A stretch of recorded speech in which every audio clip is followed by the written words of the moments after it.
from MCIE.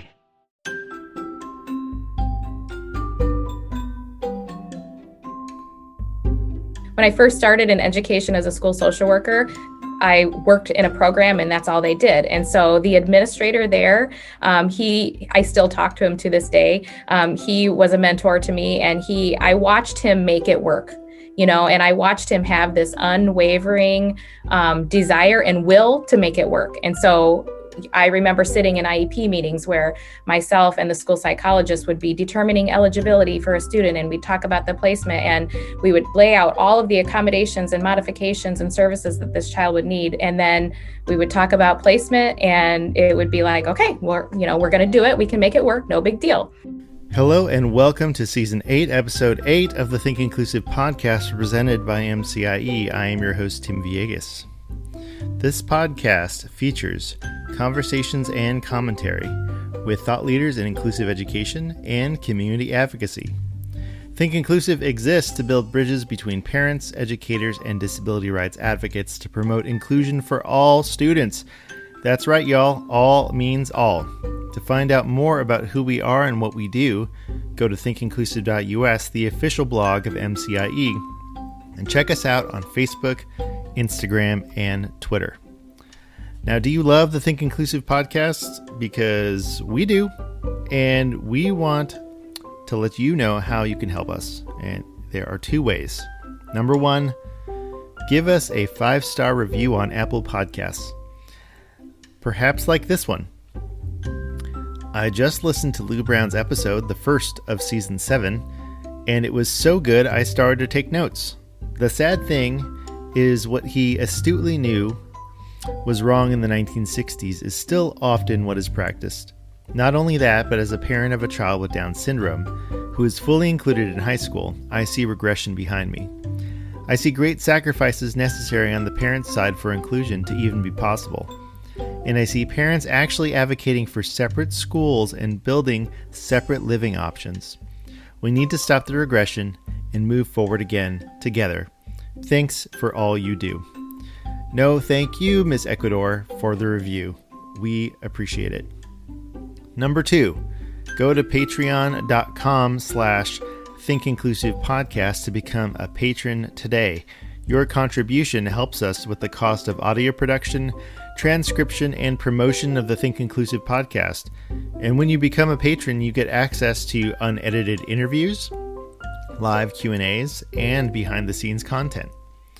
Thank you for helping us equip more people to promote and sustain inclusive education. So today on the podcast, we talk with Melissa McCullough, Director of Early Childhood for the East Moline School District in Illinois. And we discuss what a truly inclusive preschool program looks like and what they are doing to move past the outdated model of providing specialized services in separate places. We didn't get this bit recorded, but Melissa followed up with me just a few days ago, and she said that she was happy to report that her program is starting the 21-22 school year with 0 students in self-contained settings or placements. Get ready for a fascinating conversation. Stick around after the break, our interview with Melissa McCullough.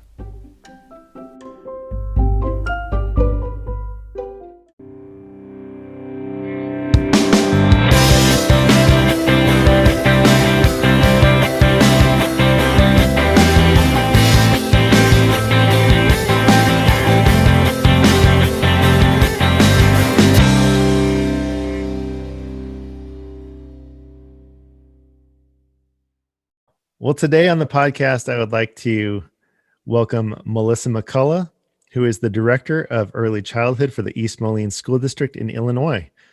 Hello, Melissa. How are you doing? I'm great. How are you guys? Thanks for having me. It is so exciting. Excellent. Well, we're excited too. So to get us started, why don't you tell us a little bit about yourself and the district that you work for? Okay. Well, I'm the Director of Early Childhood for the East Moline School District. And here in East Moline, we're kind of located in the Quad Cities in Illinois, if anyone's familiar with the Quad City area. And our district is a pre-K through 8 district. So we service children from early childhood through 8th grade, and then we feed into a high school. And we have about 2,700 students in our entire district. Our early childhood program serves about 200 kids.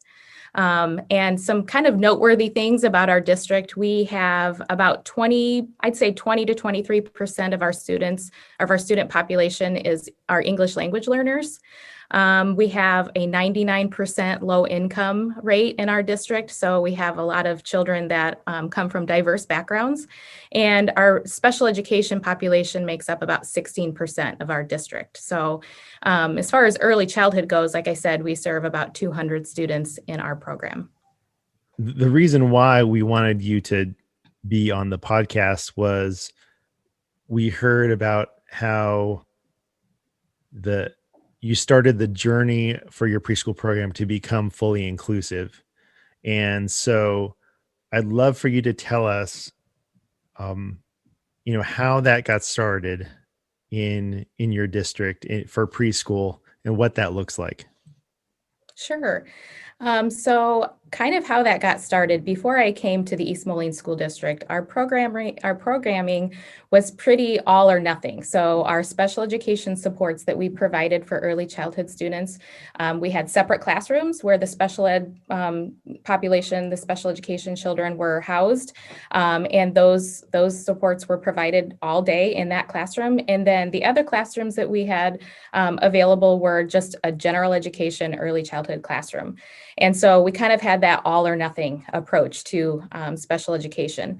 So in our state, our preschool programming is funded through Preschool for All. So that's through the State Board of Education, through ISB. And so I would say, I think 2017 is when we had to recompete for that Preschool for All grant. And during that time, they really were pushing for districts to become more inclusive. And so they wanted us to be providing more blended programming options for students and to be considering the least restrictive environment, because that's what we should have been doing anyway.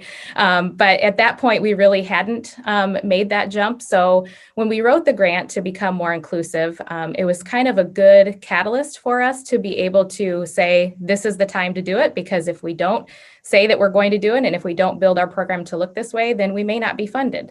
So that was kind of when we made the switch to become more inclusive. And before that, I had a lot of background in early childhood with inclusion. So starting my career as a school social worker in another district, that's all I knew when I came out of college. When I got my master's in social work, I started as a school social worker. I worked for a district, and that's all they did was inclusion. There was no separate school, separate classroom. Everyone was fully included. And so I think that plays a big part of mindset, attitudes, and beliefs as where you come from.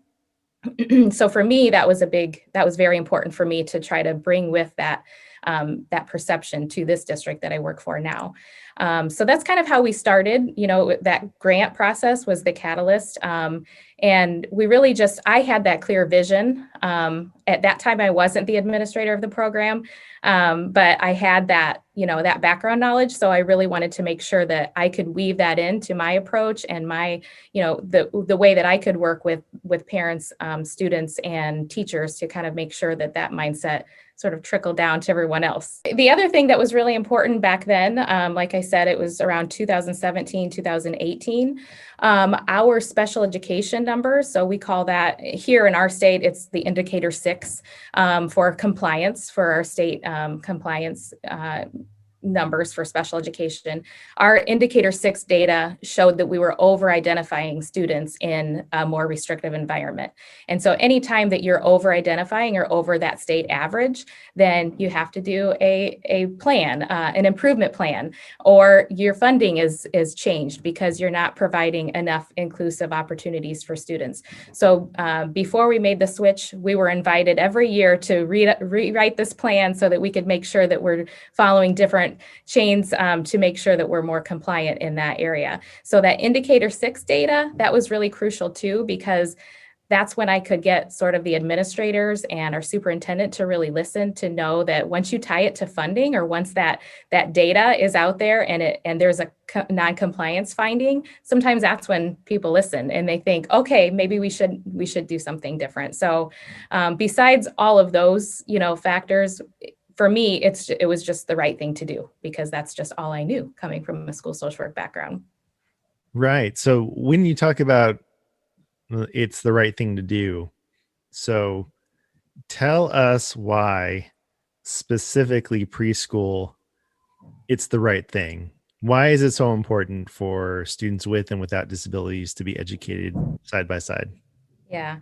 So it really just is that perfect opportunity. When you think about it, it's the perfect opportunity to build that inclusive mindset, to build those perceptions and acceptance among all members in our program, or just in life. It's not just about inclusion within preschool, it's about inclusion and how you're building those mindsets in these little sponges that are, they're paying attention to everything. They're paying attention to what their teachers are saying and how their teachers are handling students. And I used to say, and someone told me once, that, the reason why we do it in preschool is because this may be the only time in that child's educational career that they might be included, because in their later years, their schedule or their trajectory is already set. They may always be in a self-contained program or in a life skills program. And so maybe now is the time, because they may never get the opportunity. And I don't really agree with that anymore. But when I first started, I was kind of like, well, that makes sense. Why, if not now, when? So I do really think that it's something that, we have to do it in preschool. We have to even do it before preschool, but we only have control over when they come to us. So why not start now? Why not start when their brains are ready to hear it and their bodies are ready to feel it? And so for sure, it's the beginning, it's the foundation for the rest of the years. Were there situations where families would come in and realize, oh, this is an inclusive school, which means my child is going to be included with everyone else? Maybe they were expecting a special program or a special class. How did you navigate those conversations with the families? So I actually have a really good example of that. When we did make the shift to being more inclusive, one of the administrators at the time had that very concern. She said, how are you going to talk to these families that maybe don't want their typically developing child in a classroom mixed in with children with disabilities?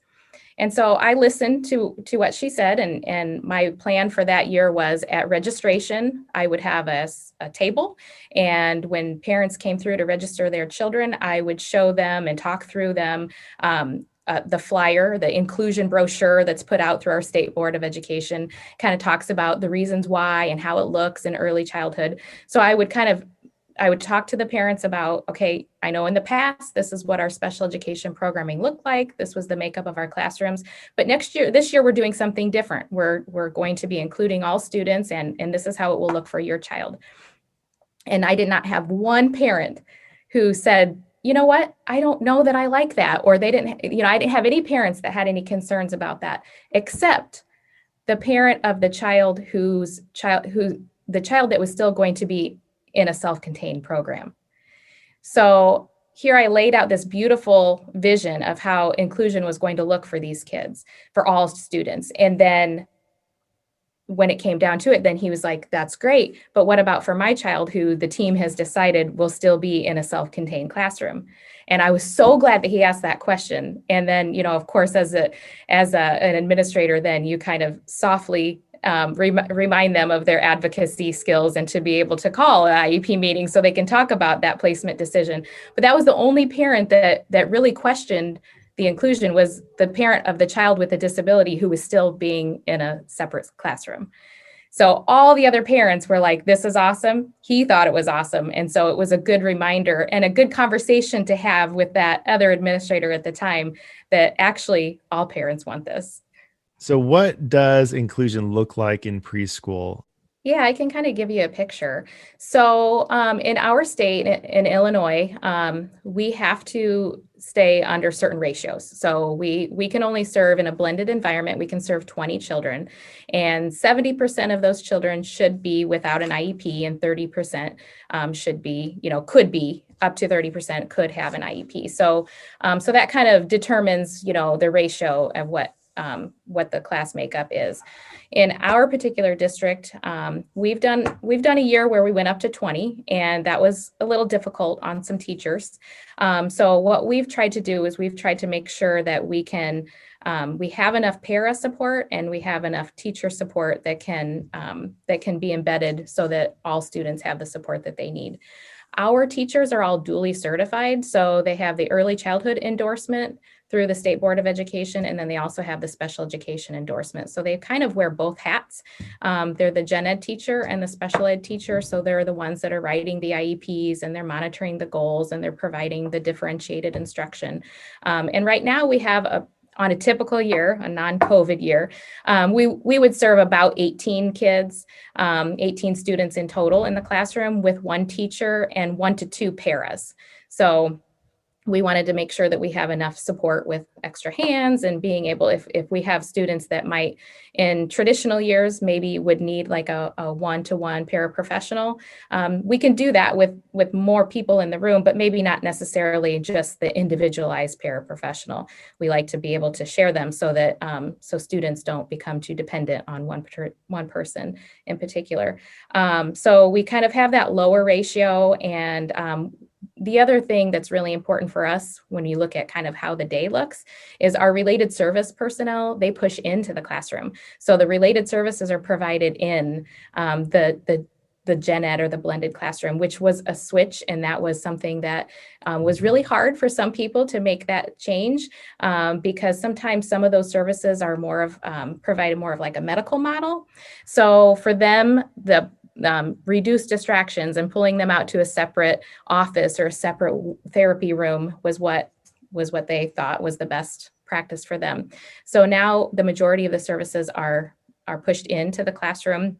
So we have 2 speech language pathologists, we have an occupational therapist, physical therapist, we have a school psychologist, a school social worker, a behavior interventionist, and all of those people are working within the classroom to support those students.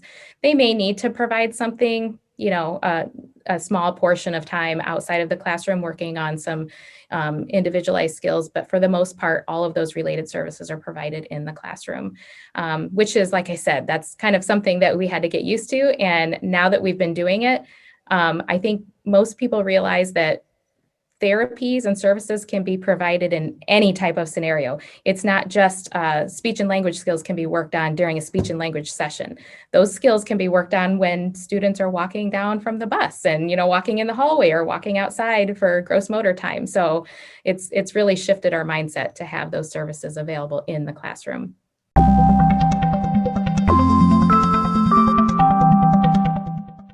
Besides the collaboration time that is set aside for staff, are there any other kinds of professional development that you give your teachers and paraprofessionals to facilitate inclusive education? Yes, and I feel like that was one big factor and one big rock that we had to make sure that we planned for as we became more inclusive. So a lot of that work had to be done prior to that inclusion starting.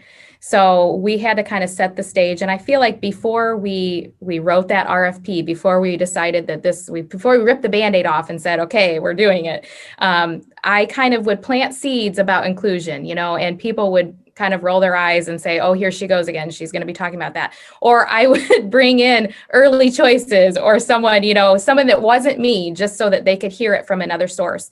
And so we did a lot. We kind of front loaded with a lot of professional development before we decided that this was the route that we were taking. So like I said, I capitalized on our partnerships that were available to us through the state.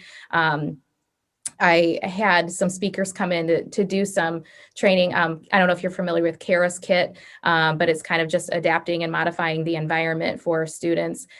We had a training for that. We did trainings for how to write special education IEPs, how to maneuver the environment for teachers that were traditionally considered special education teachers, but now had to learn the gen ed environment. So you kind of had to look at both angles and figure out where those needs were. I surveyed staff, I did surveys to make sure that I was meeting their needs when it comes to professional development, because I didn't want it to just be this initiative that they were just doing because I said that they needed to do it.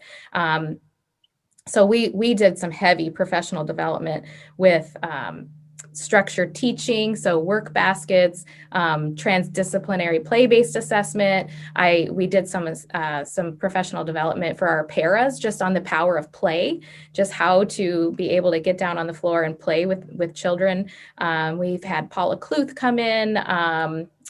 We've done a lot of work with conscious discipline, and that, just really looking at yourself and your own personal mindset, beliefs, and attitudes. And so we did a lot of those kinds of things. And like I said, we did some reflection so that our staff members could I could kind of take the pulse of where they were and then start there. And so we did a lot of professional, and we still do. We allot a lot of time each year to district initiatives, but also specific to early childhood and inclusion. I'm curious, did all of this come from your training? Did you have a mentor that was helping you through this change process? Like, where did this come from? Did you just wake up one day and I know how to do this? No. I mean, like I said, when I first started in education as a school social worker, I worked in a program and that's all they did. And so the administrator there, I still talk to him to this day. He was a mentor to me, and I watched him make it work, and I watched him have this unwavering desire and will to make it work. And so I remember sitting in IEP meetings where myself and the school psychologist would be determining eligibility for a student, and we'd talk about the placement, and we would lay out all of the accommodations and modifications and services that this child would need. And then we would talk about placement, and it would be like, okay, we're going to do it. We can make it work. No big deal. So I think that's what started it. And then I have 3 boys that are hearing impaired. So for me, it's what I would want for my own kids. And so that has helped to have that other hat as a parent, to know what it's like to be on the other side of the table. So I'm just passionate about it because I think that it's the right thing to do. And I feel like we should have been doing this all along. And I don't know why. I don't know why it's taking this long to catch on. Is there, I think I know the answer to this, but I'm just going to ask it anyways. Is there any reason that any other preschool program in Illinois, or the United States for that matter, is there any reason why they can't do what you're doing? No, I don't think there is, but I think that you have to have the right approach, you have to have the buy-in, and you have to have the supports in place for your staff to know that they can do it. And if you don't have somebody at the helm that is going to, like Maury, my mentor, if you don't have Maury saying that that's okay, we're going to make it work, we're going to do whatever it takes to make it work. If you don't have somebody that has that passion and that skill set, that can do it in a way that's not forceful, and it's like you're putting it out there, and then you kind of step back. And it's amazing that before this was it was kind of like my baby, before this was, oh, like I said, here she goes again, she's talking about inclusion. But now it's amazing to see how now I can kind of step back, and everyone else has kind of stepped up to say, wow, like, why wouldn't we do this? And it's happening almost all the time now, where our evaluation team will say, in the past, we just evaluated this child. And in the past, I would have said, this child needs to be in a separate classroom or a separate school because they really need this intense amount of support. But now they're coming and they've had this team conversation, and they're like, how can we even say that this child needs a separate classroom or needs that level of support, because they've never been in an educational setting before? So aren't we supposed to try least restrictive environment first and then collect data and then decide if they need to move to a more restrictive environment? Yes. So now it's not me saying it all the time. It's they've decided and they figured it out that this is working and it's the right thing to do. Yeah, that's great. That's great. Uh, let's talk a little bit about barriers. I think you touched on it a little bit from the transition, going into the K-12, K or K-8 in your particular situation. What do you think are the biggest barriers to inclusive education? I think it's always just attitudes, beliefs, mindset. I think that you really have to have some hard conversations with your staff and figure out where everyone is as far as their core values and how they feel about this type of service delivery. And I think the amount of supports is definitely a barrier. If you can't equip your people with what they need, whether it's professional development, whether it's modified seating, adaptive seating, whether it's a different kind of curriculum that they need to supplement with, if you aren't able to provide the tools that they need, then it's probably not going to be as effective. I think another barrier is administrative support. For me, for our district, our superintendent, once we started talking about this and once we started talking about, funding and things like that, he started listening and he started saying, wow, I think that we really do need to make some change here. And so having the support from the district level and from that systems perspective, that is crucial as well. So making sure that all of the stakeholders that you need to make it work are all in agreement that it's going to work and it's going to happen. I think the other thing too with staff and mindset, and to try to get staff to shift in their mindset and their belief system, one thing that we were able to do was we took a road trip. We took a field trip to another school who has been doing inclusion and doing it well for years. And so for me, I needed to, like I said, kind of push it off and let someone else be the talker for a little while. So we took a road trip. I used some of my professional development funds. And instead of going to a workshop, we went a couple hours away to a school near Chicago. So if anybody knows anything about Illinois, we have a city called Chicago here. So we drove to Chicago.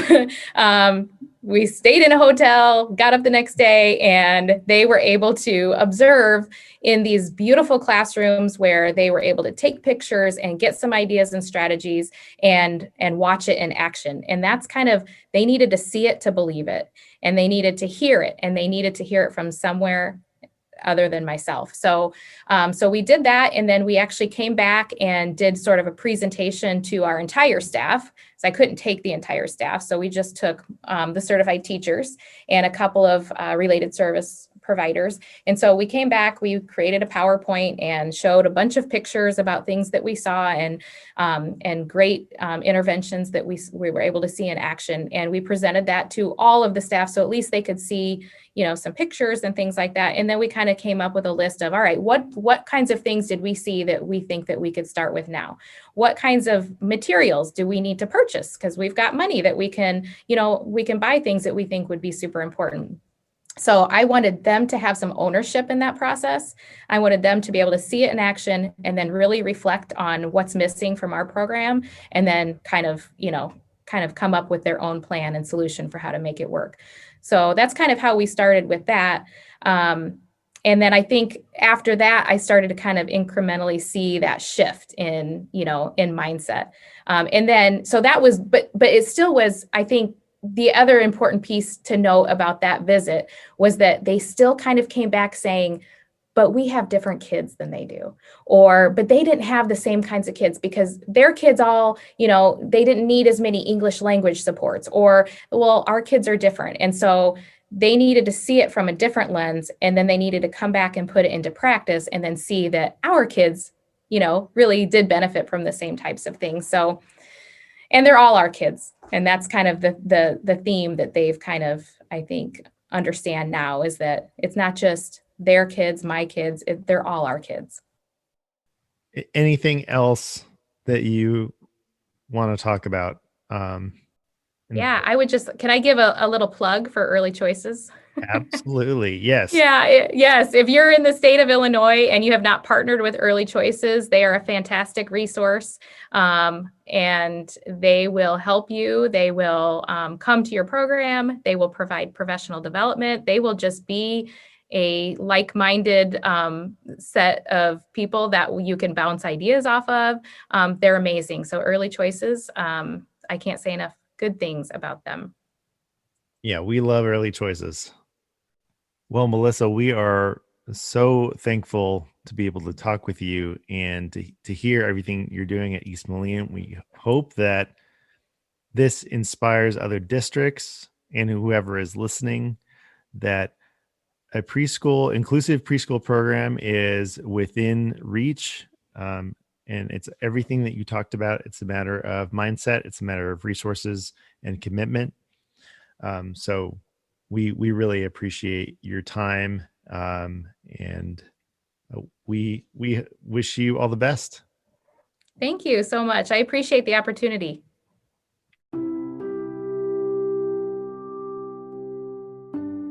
That will do it for this episode of the Think Inclusive podcast. Subscribe to the Think Inclusive podcast via Apple Podcasts, the Anchor app, Spotify, or wherever you listen to podcasts. Have a question or comment? Email us at podcast@thinkinclusive.us. We love to know that you're listening. Thank you to patrons Pamela P., Veronica E., Kathleen T., Mark C., and Sarah C. for their continued support of the podcast. And just for our patrons, Melissa shared with us the cutest video and image of one of the students in her program that you just have to see. And if you want to check it out, make sure you become a patron today at patreon.com/thinkinclusivepodcast. This podcast is a production of MCIE, where we envision a society where neighborhood schools welcome all learners and create the foundation for inclusive communities.